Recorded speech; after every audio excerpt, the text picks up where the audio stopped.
ધાનેરા શહેરમાં આજે નવું જનની ગાયનેક હોસ્પિટલનું ઉદ્ઘાટન વિધાનસભાના અધ્યક્ષ શ્રી શંકરભાઈ ચૌધરીના વરદ હસ્તે કરવામાં આવ્યું। ધાનેરા શહેર દિવસે ને દિવસે વિકાસ તરફ પ્રગતિ કરી રહ્યું છે, ત્યારે ધાનેરામાં વ્યવસાયના અનેક ધંધામાં પ્રગતિ થઈ રહી છે।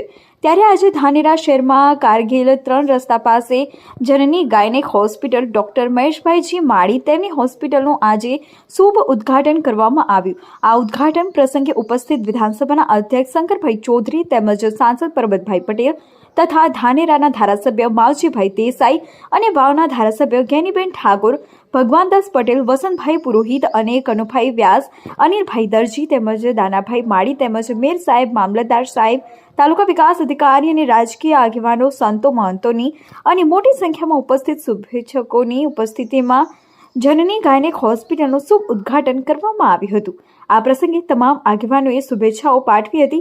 પોલીસ સારી ભૂમિકા ભજવી હતી અને આ જનની ગાયનેક હોસ્પિટલમાં તમામ પ્રકારની સુવિધાઓ મળશે અને આપેલ તમામ આગેવાનો ડોક્ટર મહેશભાઈ માળી અને તેમના પરિવારને આભાર વ્યક્ત કર્યો હતો। અહેવાલ સરફરાજ મેમણ, ધાનેરા।